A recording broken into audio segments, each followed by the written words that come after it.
Assalamualaikum warahmatullahi wabarakatuh. Teman-teman, di sini kami dari kelompok 9 akan mempresentasikan mengenai makalah kami dengan judul Peningkatan Kualitas Guru dan Sertifikasi Guru.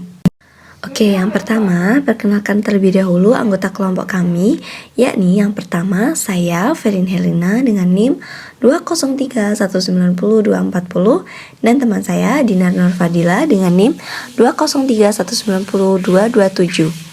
Oke teman-teman, di sini kita akan membahas mengenai beberapa materi, di antaranya yakni peningkatan kualitas guru melalui penelitian tindakan kelas. Yang kedua, peningkatan kualitas guru melalui sertifikasi guru.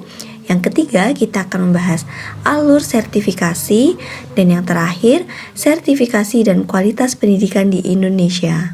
Oke, kita akan membahas mengenai yang pertama, peningkatan kualitas guru melalui penelitian tindakan kelas.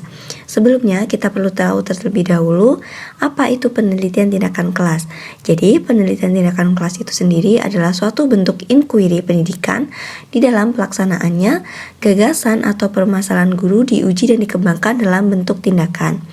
Nah, penelitian tindakan kelas ini akan berdampak terhadap profesi, diantaranya pengembangan staf secara profesional, pengakuan terhadap peran sebagai pengembang pengetahuan dan sumbangan bagi wacana dan teori penelitian pendidikan. Nah, selanjutnya yang terakhir yakni terjalinnya jaringan para praktisi yang melakukan penelitian tindakan kelas untuk mengeratkan kesejawatan dan meningkatkan kualitas profesi, terkhususnya profesi guru.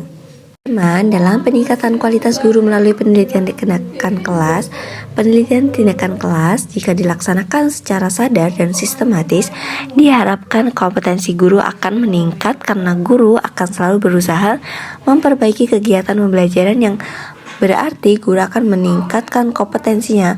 Antara lain subkompetensi yang dikembangkan yaitu yang pertama, mengevaluasi proses dan hasil pembelajaran.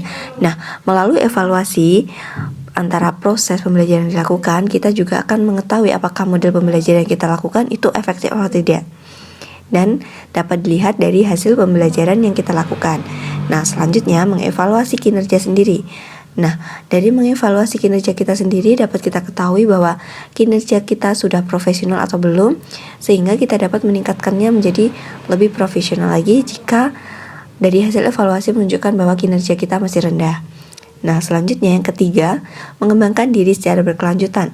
Maksudnya di sini yaitu setelah kita mengevaluasi, kita akan mengetahui kelebihan dan kekurangan dari proses pembelajaran yang kita lakukan, sehingga kita dapat memperbaiki kekurangan dan kelemahan kita.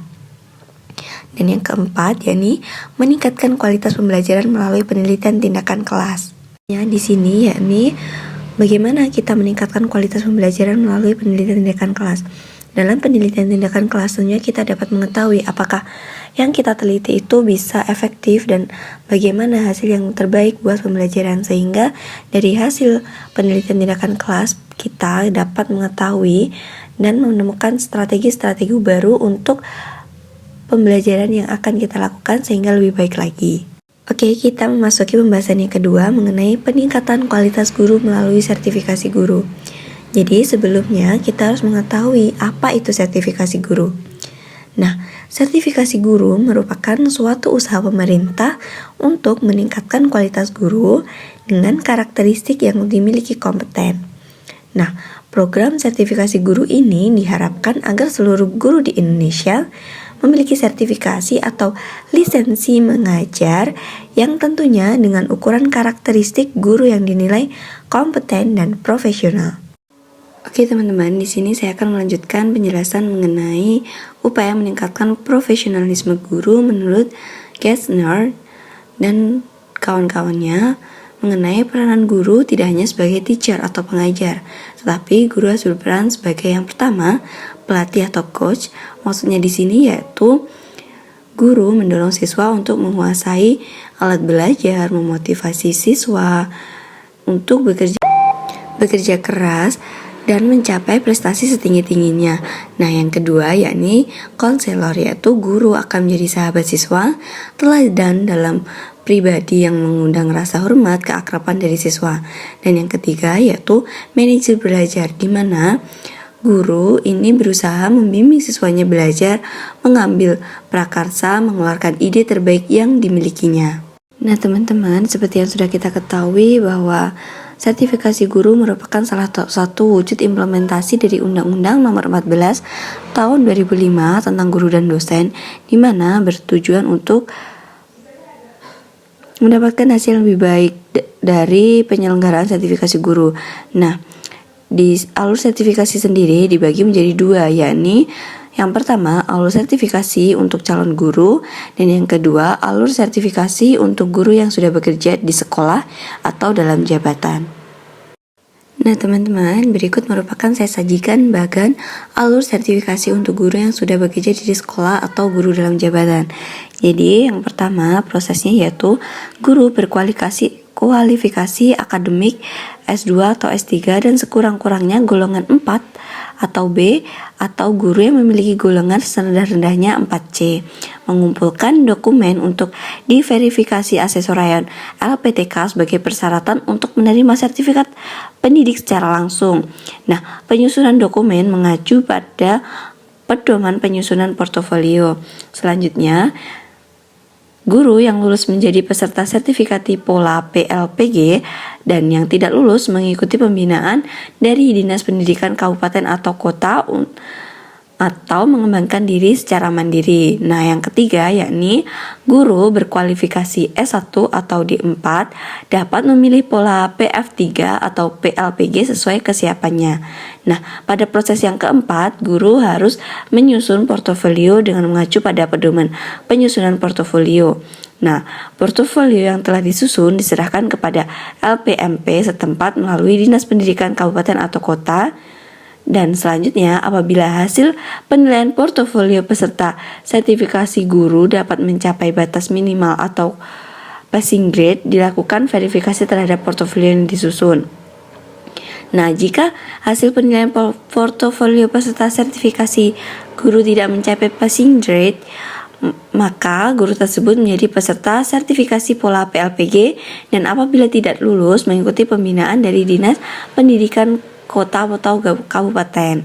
Nah, yang keempat itu apabila skor hasil penilaian portofolio yang mencapai passing grade, namun secara administrasi masih ada kekurangan, maka peserta harus melengkapi kekurangan tersebut. Untuk selanjutnya dilakukan verifikasi terhadap portofolio yang disusun. Selanjutnya, peserta yang memilih pola PLPG wajib mengikuti uji kompetensi awal. Nah, yang terakhir, PLPG diakhiri dengan uji kompetensi, di mana peserta yang lulus uji kompetensi berhak mendapat sertifikat pendidik, dan peserta yang tidak lulus diberi kesempatan mengikuti kedua kali ujian ulang jika masih tersedia kelas pada tahun berjalan. Lanjut ya teman-teman, mengenai sertifikasi dan kualitas guru di Indonesia. Dalam Undang-Undang Republik Indonesia pada tahun 2005 sudah dijelaskan mengenai dengan guru dan dosen, dan menjelaskan bahwa sertifikat pendidik diberikan kepada seorang yang telah menyelesaikan program pendidikan profesi dan lulus ujian sertifikasi pendidik. Apa sih tujuan sertifikasi guru itu sendiri?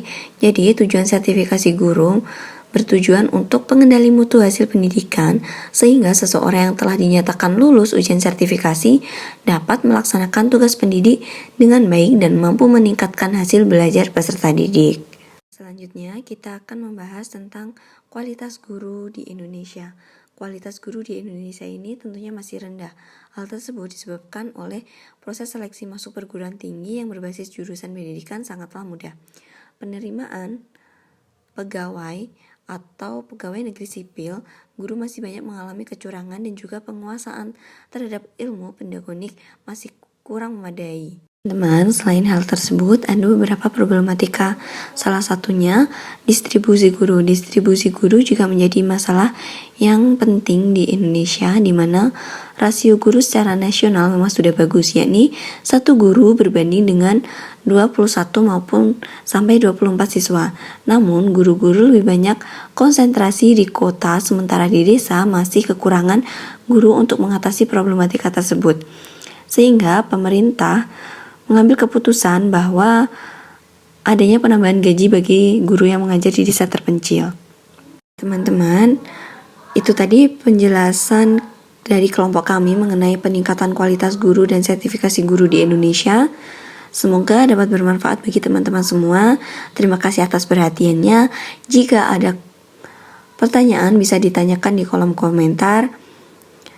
Kami mohon maaf jika penjelasan kami kurang jelas dan masih ada kurangnya. Sekian dari kami. Wassalamualaikum warahmatullahi wabarakatuh.